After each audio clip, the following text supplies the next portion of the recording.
Hey everyone, welcome to another episode of Leadership Now with me, Dan Pontefract in the house. Oh my word, the original gangster of podcasting. I think he started back in 1888. It's Mitch Joel, everyone in the house, co-founder of ThinkersOne. We're going to talk a lot about that. It's a platform that empowers companies with personalized and bite-sized thought leadership from the best thinkers in the world. And for some reason, he's invited me into that special club. He's been called a visionary, digital expert, and community leader. He's also an entrepreneur, investor, author, trusted advisor. He's a chronic reader, which is a good thing, and a passionate speaker who connects with people worldwide by sharing his insights on business transformation, innovation, and marketing. Prior to ThinkersOne, Mitch spent close to 3 decades in the technology and media industry as both an executive and, of course, an entrepreneur. This included publishing music magazines, launching a record label, building out media sales as one of the first search engines, marketing one of the first mobile content publishing platforms, and eventually building, running, and selling his own agency to WPP, one of the world's most valuable marketing and communications holding companies. In that role, Mitch was president of the global marketing agency operating in 25 countries with close to 3,000 team members. Mitch is also, where I found him, first of all, a best-selling business book author. His first book, 6 Pixels of Separation, named after his successful blog and podcast, is a business bestseller. His second book, Control, Alt, Delete, was named one of the best business books of 2013 by Amazon.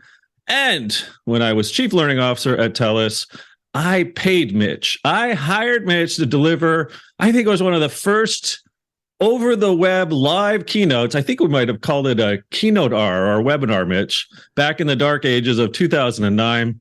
I call him a friend. He's agreed to be here today. Mitch, so good to see you. Thank you.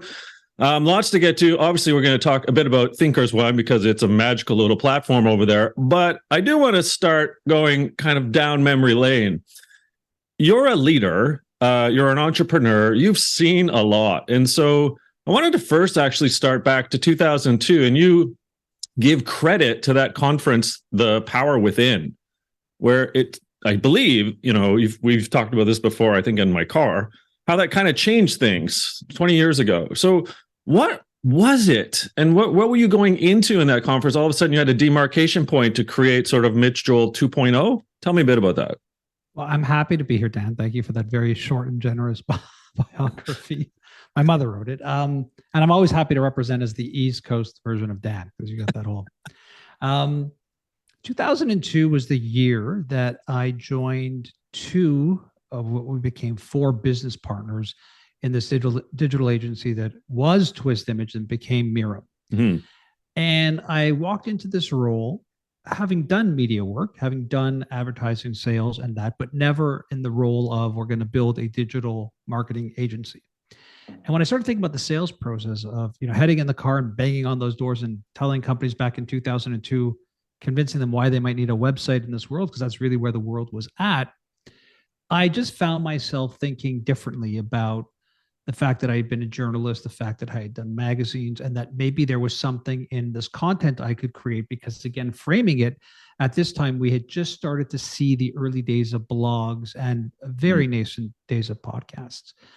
As I was trying to frame what sales would look like for this agency, I recognized that I didn't have a university or college degree. I had sales experience, but I'd never really done sales training.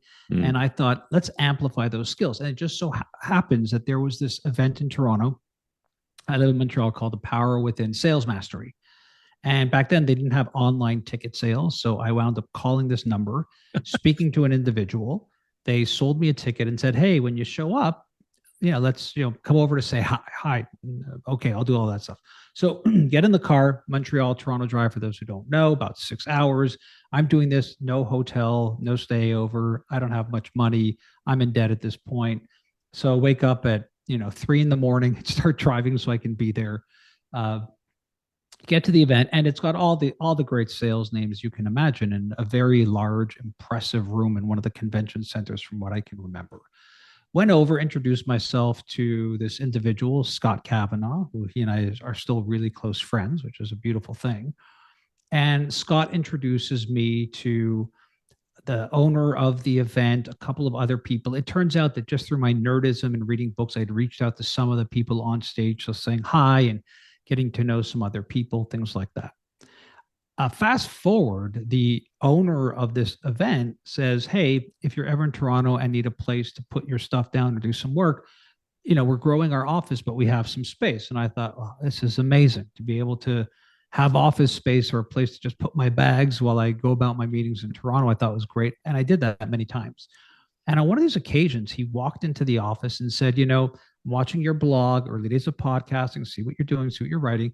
I think it'd be interesting for you to get up on stage and talk about this idea of a personal brand. Because back then, besides somebody like Tom Peters in his article in Fast Company, there was a handful of us, but not many, that were leveraging all of these social and digital technologies to amplify our messages. It wasn't about taking pictures of our food or us in business class on a plane. It was really content based. And primarily because all we had was blogs to do this. Twitter didn't exist back then. So I agreed. I said, yeah, I'd love to do that. And then realized the magnitude of what I just agreed to, which was my first event in Edmonton, many, many months later, on stage at this full leadership event with Dr. Phil as the headliner. We're talking 5,000 or 6,000 people. And, the gap between saying yes and that event were very pivotal in my career. Not only was Twist Image growing and we were pitching and winning business like TELUS at the time as well, but I decided I wanted to take it seriously while at the same time, I was really nervous. So I thought I could write the speech and stand at a lectern and deliver it as the president of an agency and went through the whole rigmarole. But at the time, I had already been following people like Jeffrey Gitomer, Sally Hogshead, Seth Godin, Tom Peters, and I was seeing this new style of presenting emerge that I really liked, this fast-paced, not bullet point slides, just fun images. And I thought, maybe there's something here. And I took it really seriously. Like I went into Rocky Balboa training mode. I worked with stand-up comedian buddy of mine. I showed it a million times to my partners. We had presentation coach. I went to what's the weekly event that they have for speakers all around the world? I can't remember. Toastmasters. I had a friend who was at Toastmasters. She invited me to come and show it to their audience and get feedback. And, even flying to Edmonton, I was, I could have easily gotten off the plane and gone back to Montreal because the anxiety level was intense, but I powered through it.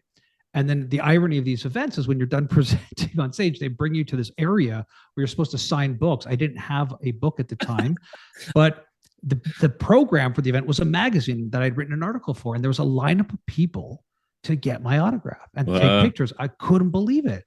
And one of the first people to walk over was a representative of Speaker Spotlight, which to this day is my speaking bureau.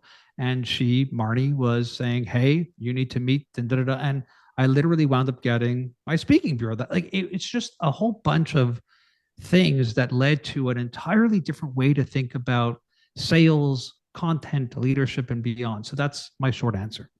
It became essentially a Mitch Joel pie graph then, because you have so many components and continue to add pieces to the Mitch Joel pie graph, which is what I love about you. You're not just entrepreneurial, but you're intrapreneurial. Like you look at yourself and you say, well, what else could I do? And you're always tweaking kind of the Mitch Joel, repertoire. Is that fair? Well, it's fair, but put on my marketing brain. I always thought that the companies I represent, because they were partially mine or entirely mine, were multi-brand portfolios we were managing. So if you think about the agency Twist Image, we had this asset called 6 Pixels of Separation, which was at the time a blog and a podcast.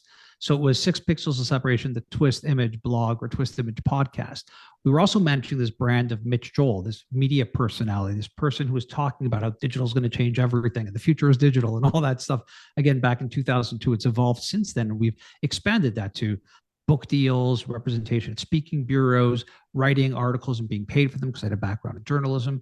And so if you fast forward to where we're at with ThinkersOne, it's a similar deployment of this brand portfolio leadership strategy, which is we're talking about ThinkersOne, but we have 6 Pixels of Separation. I was able to extract that from the deal we had with WPP. So I've got the 6 Pixels Separation, the ThinkersOne podcast and ThinkersOne blog, And we've got Mitch Joel, who after all these years has, multi-office representation with speaking bureaus and does 40 to 60 events a year. I'm constantly appearing on places like this and doing a lot in the media to still propagate this idea of how do we think and how do we decode the future as leaders. So I like the idea of a multi-brand component because, as you can see, if you sell an asset, it can become transferable. And then if you have an individual who has an acumen for communications, marketing, whatever it might be, they in and of themselves can have a level of personality. The trick with it is always keeping it connected. So whenever you see my name, you will often see it as Mitch Joel, president or co-founder of ThinkersOne, author of, or just 6 Pixels of Separation, because people tend to know that brand as well. I'm always making sure that there's this triangulation of these 3 brands. You knowingly or unknowingly slip in and out of third person Mitch Joel and first person Mitch Joel. So is that like part of the point? Is that sometimes you have to look at yourself out of body experience from a marketing perspective, say, well, how does Mitch Joel fit into this? And then how do I fit into that? How do you do that? Well, it comes from my own personality, that if you can understand that there is a brand equity of Mitch Joel in the marketplace, professional speaker, podcaster, media personality, whatever it might be, that to me has to be different because of I don't want to have ego on that. I don't want it to be about me. So I'm always telling people who ask about where I'm at, I say, I try to be very personable in the content, but not personal, so that I can also have a bit of distance when I close the lights in the studio and I go home and I do the things I like to do from that. But a bit of that personality detachment, as weird as it sounds, is I'm constantly thinking that if this Mitch Joel name is on this, whatever it might be, this podcast, this article I'm writing, this speaking event I'm doing, this book I'm writing, how does it align to the 2 other brands of 6 Pixels and ThinkersOne? And so for me, it's always about a brand, consumer behavior, technology, and the intersection of those and thought leadership. So I'm constantly just trying to make sure that that brand is aligned to it. And I also do it because it's not just solo. I have a business partner. In certain instances, we have employees or partners, and I want them to know that I actually am somewhat detached, that I'm trying to make sure what's right for that brand, because all of the brands have to work together. If one is greater than the other, or one overtakes another, the model can crack. So with ThinkersOne, first of all, let's hear from the horse's mouth, you, Mitch. What is it? And then we'll get into a couple other questions related to the after effects of what it is. Yeah, I mean, the marketing line of it is it's a way for companies to buy bite-sized and personalized thought leadership from the best thinkers like you in the world. What this really means is that typically people like you and I are usually accessible in the form of consulting, in the form of keynote speeches, larger mandates, licensing deals, things like that. We are, in essence, inaccessible to most small, medium-sized businesses, nonprofits, startups, even large teams within larger organizations, like just the sales team or just the leadership team. And my theory, as COVID kicked in and as more and more of us got very comfortable with video being as live and in the moment as physical, which is what we now have in this hybrid virtual remote world, that perhaps people like you and I shouldn't just be there at the big customer summit or the big industry association gathering, but can we make people like you and I accessible to everyday meetings, get lunch and learns, gifts for clients, maybe even a personalized note for someone on the team who might like our work. This is the sediments of what ThinkersOne was, but of course, technology had to enable it. So using a platform like Shopify and a very customized marketplace platform, I reached out. We've got about 100 thought leaders, again, people like you on there who have 3 very unique and distinct products that they can sell. So I like to think of ThinkersOne as eBay, and that the thought leader is actually the seller on the platform. And it enables the buyer, which is companies or individuals, to come in, choose the thought leader or topic they like, choose what they're looking for, be able to personalize it through a form once they hit the order button, slap it on a credit card, and either have that thought leader pop into their meeting or provide them with some type of recorded video experience. So it's both synchronous and asynchronous, depending on the product you take. And the way we make it more accessible is a couple ways. One is hopefully by price point, so that we're not at the level of which we typically get for our consulting and keynotes and other activities. 2 is length, so it's a bit shorter in time, usually in the 15 minutes-ish zone, so well under a keynote size. And then the third one is because of the e-commerce engine, it really does have a line of separation between the thought leader and the client, who would say things like, can you make it shorter? Can you do this? Like, that's not what this platform's for. That's why they have their main or their core product. So that's what we're doing. And we're just trying to make people like us make meetings more engaging, make work better. Why? You look at Gallup, you look at Nielsen.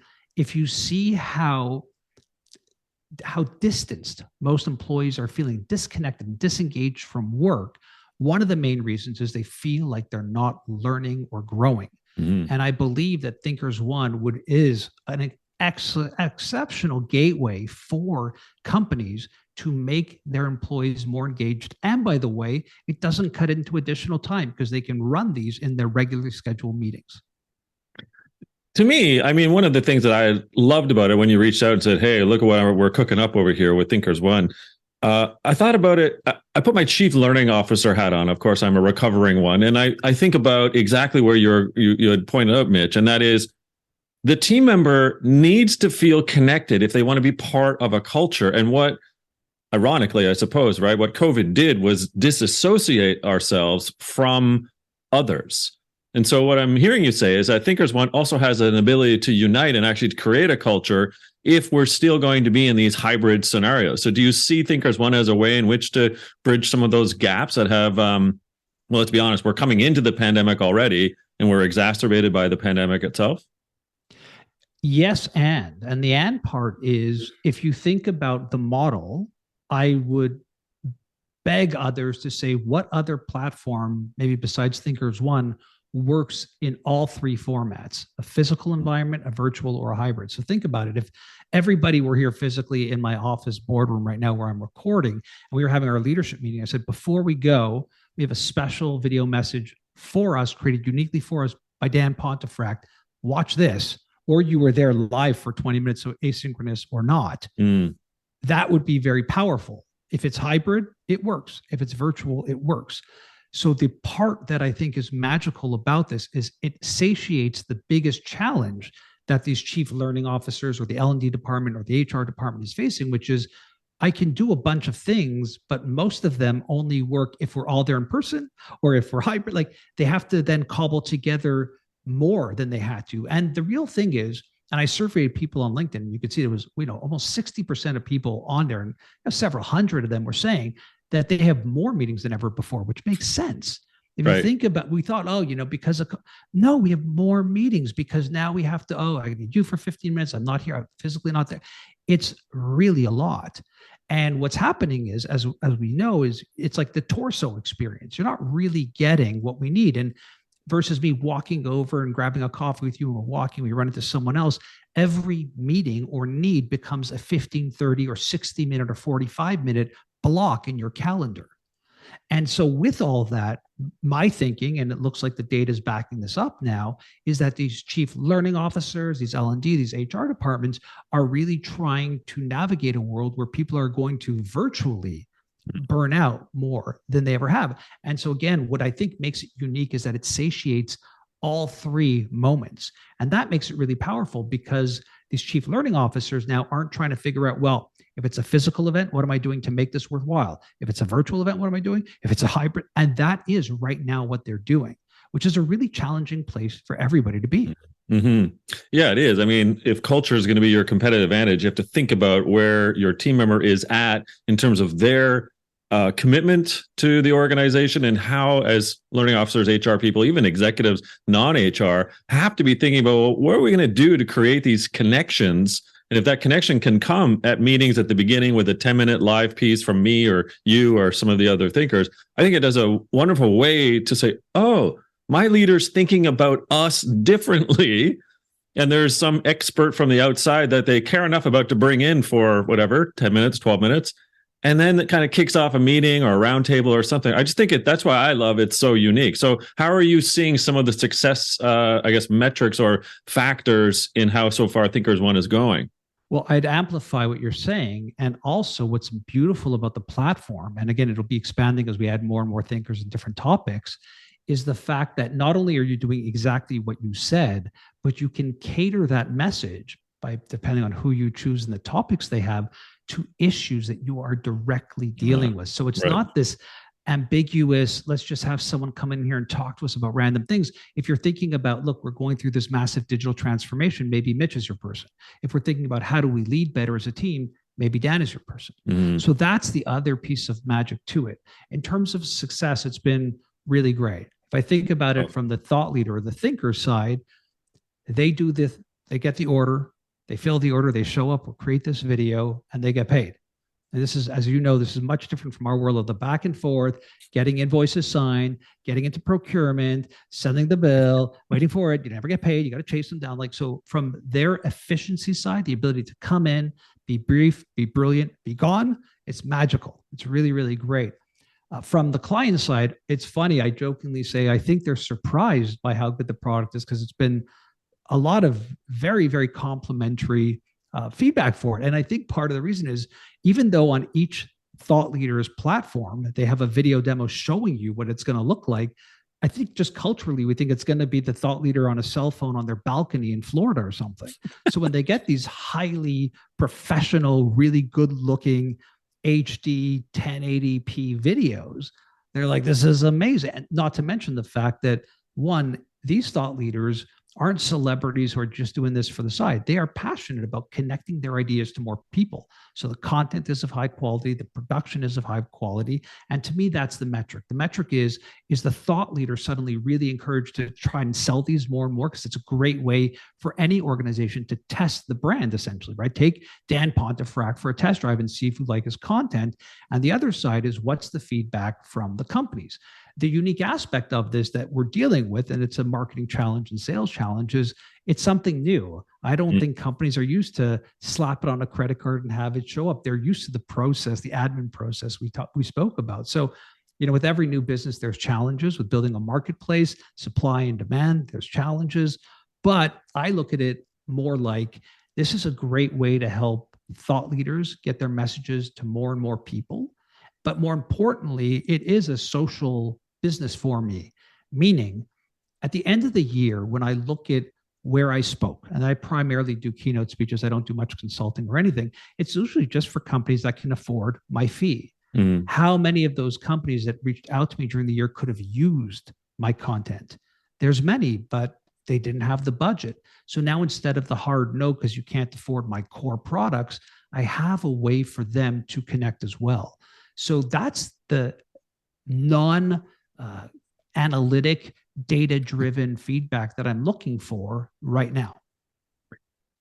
One of the things that I also need to bring up, I suppose, is that ThinkersOne has, over 100 thinkers, thought leaders, others in the platform. And Mitch Joel, I'm talking third person right now, seems to be like the master networker, the connector of all communities. I mean, you're as mentioned in the intro, the original gangster of what a podcast is. And so you've been curating a community and a network for years, decades. So how have you helped yourself, I suppose, in the launch of ThinkersOne by having potentially, I'm not sure, but an arsenal of people just to knock on their door and say, hey, I got an idea. Would you like to join? And then the second question is, how do you curate and bolster, the thought leaders coming into the platform? I think it was Jeffrey Gitomer who wrote the Sales Bible and Little Red Book of Selling, who said, my network is my net worth. And I was a follower of his from a very early professional stage. Keith Ferrazzi wrote the book Never Eat Alone, and I prescribe to that as well. You know that if I'm in Victoria or anywhere near you, we're probably going to grab a meal and hang out. I believe that your network is your net worth. And so even before anything related to digital media and thought leadership, when I was in the music business, it was the same. I have friends to this day that I've known since the late 80s because of our relationship in the music business. I pride myself. That is the thing I collect. That is, to me, what will be, when I'm gone in dust, hopefully they'll say he had so many interesting connections and conversations. It's what stimulates me. It's actually quite selfish in a very, very giving way. And in terms of curating the thought leaders, I mean, I appreciate the kind words. Were there people who just said, Mitch is doing it, I'll be a part of it? Maybe, but the truth is it's for them and their business. I would hope that they would hear the idea and not do it because it's for me, but do it because it's better for them. And that would be the core thing. And our decision, Aubrey Rosenheck is my business partner. Aubrey and I have decided to keep it as a closed platform and a closed marketplace is for a couple reasons. One, it's not hard to see that even looking at this Zoom, we are both, as we say in the business, male, pale, and stale, right? We are both middle-aged white guys with a tremendous amount of privilege in a very complex world. Both 1971, by the way. Exactly. Yeah, exactly. We don't talk about that. Yeah, I look much younger than Dan. Of course you do. Yeah. Yeah. And so it's important to have diversity of color, diversity of gender, diversity of thought, diversity of voice, diversity of category and industry served, diversity of language, diversity of location, geography. That is core to what we're doing. So one is there's just this general feeling of creating some level of better diversity and equity in a world where I can affect it in my company, at least, and try. The second aspect is, and we know this, is not everybody who's a great keynote speaker or consultant or brilliant person is actually really good on video. Yeah. So the other side is I'm also curating for people who can effectively communicate through video and get the client what they need in a powerful way. So there's a bit of that. And then 3 is topic type. I need to make sure that it's not all the same types of topic. I need to have more diversity in topic as well. That's part of the reason. The other reason is I want to make sure that everybody who's on the platform is somebody I would hire, somebody I would refer, right. Somebody whose name I would be proud to say, if you work with them, there will be no stain on Mitch Joel for that recommendation. It will be nothing but thank you, thank you, thank you. And I pride myself on that because the network doesn't work if the reputation fails. This is so true. Okay. I want to go tangentially just a little bit, but it relates back to ThinkersOne. And that has to do ultimately with your career. And if you're looking back a little bit and still looking forward with ThinkersOne, I'm very curious, Mitch, given you've been a master networker, my network is my net worth, given you've launched businesses, you've been acquired and gone through acquisitions and having to be part of no longer being the top dog, but being a dog in the pack, if you will. I'm just curious. So if you're looking back in the rearview mirror a little bit, what have you learned about us? And when I say us, I mean leaders and how organizational culture has shifted. Where do you see the pluses? Where are some of the minuses? Where do you want things to still go? I'd like to just tap into your brain a little bit, given the fact this is called Leadership Now. What do you see from a leadership perspective from the rearview mirror and looking ahead? I'm going to answer this in a tangential way, and then you can draw me back in if you want more specifics. When I think about what made this work and what made things not work historically in my life, and that has been from solopreneur, entrepreneur, startup, tech, non-tech, working in large companies, working in nonprofits. I've done quite a bit. The thing I am actually most proud of is the fact that if I think about Twist Image, which is a company that started in 2000 with just a couple people, I joined in 2002. We brought in a 4th partner. So we were 4 partners and then grew it to the point where we sold it about 9 years ago and exited about 4 or 5.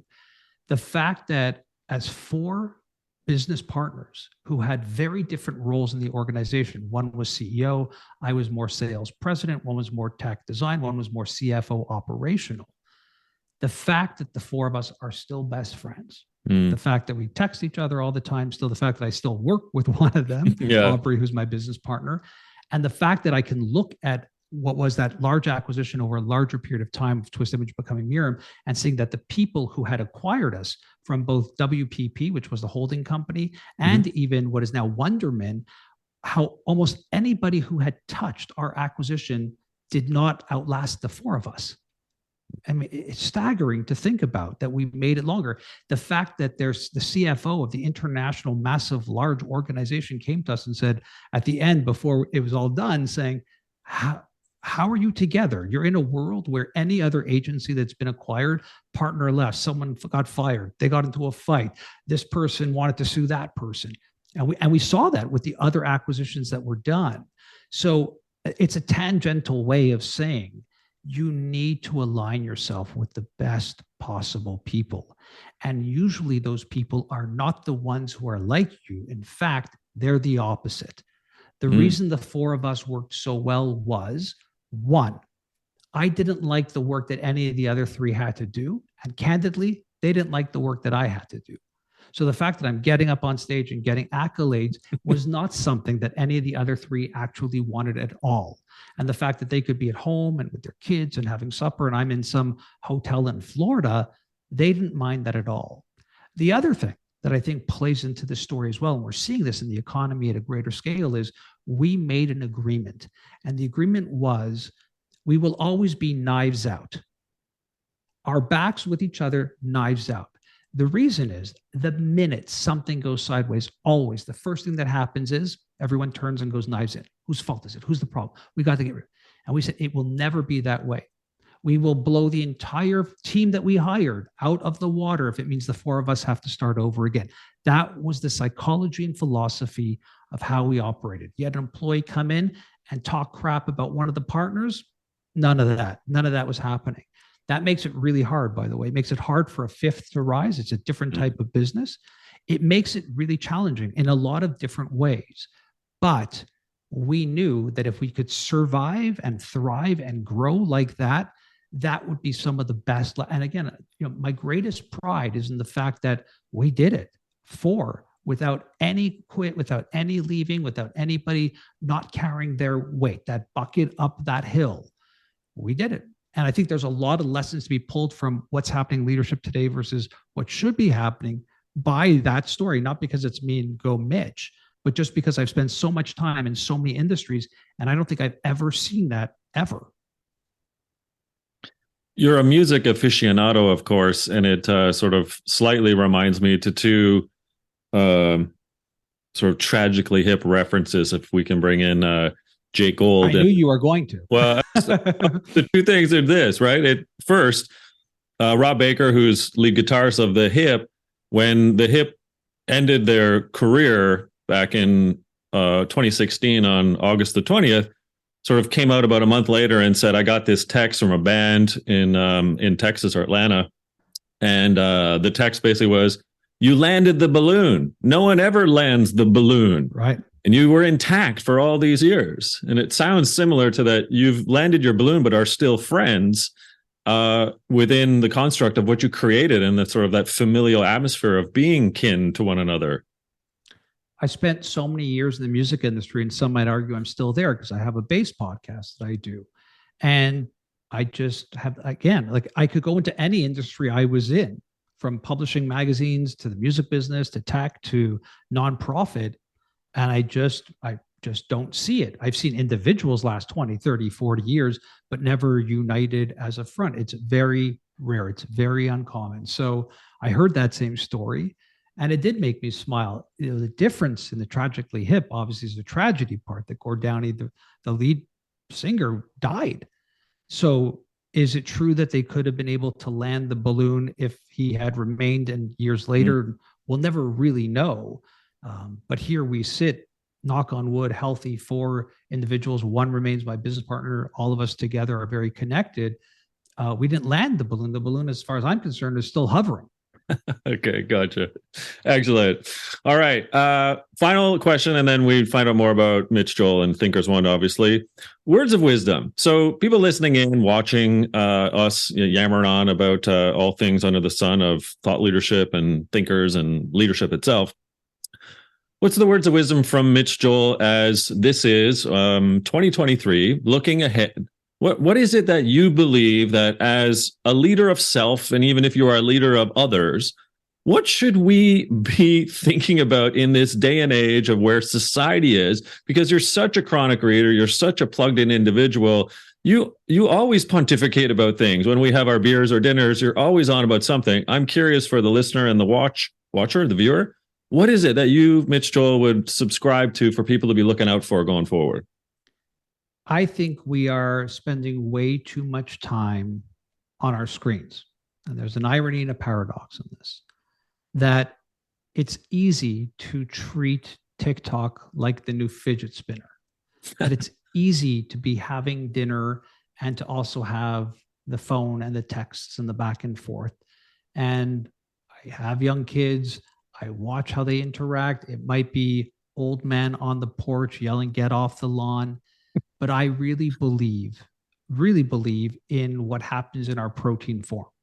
And I think that even this type of engagement, although we are technically connected, but not in our protein forms, that there still can be real and tangible connections. Meaning, I don't have a YouTube screen open here. I don't have my messaging. I've simply gone to the upper right corner of that screen and hit focus, do not disturb. That we need to be more present. As a leader, your team has never felt this disconnected, not even from you, not even from their teammates, but to the actual work that they do. So we have a real job, and the only way to create real connection is by being present. So I think we have a presentism crisis right now. And we don't even see it because we are so habituated to how we think we are working that I'll be on Zoom and my emails are going and my instant messages going, my Slack is going and all this. And I'm not going to argue here about if you can multitask or it's the nature of work today. I am asking and begging leaders to simply be present. They will remember this moment in time. They will remember every time. If you have a chance to meet somebody in person, you tell me what was more relevant. The last time, you remind yourself, the last time I was on Zoom with that person, what was that conversation versus the last time we sat down and had coffee, what was that conversation? I bet you there's a multiple of your ability as a leader to remember the physical one over that digital one. So we have to be very actively present in a world where the distractions are just everywhere. There's too much squirrel, Mitch. There's too much squirrel. I tell you that. I couldn't agree more. Thank you for that. Okay. Mitch Joel, co-founder of ThinkersOne, I should say, platform that empowers companies with personalized and bite-sized thought leadership from the best thinkers in the world. Mitch, where can we find out more about you and, of course, ThinkersOne? So thinkersone.com/Dan Pontefract. That's exactly what we're talking about. You can go to sixpixels.com and follow all the content as well, but thinkersone.com is the place to be. You're amazing. Mitch is my man.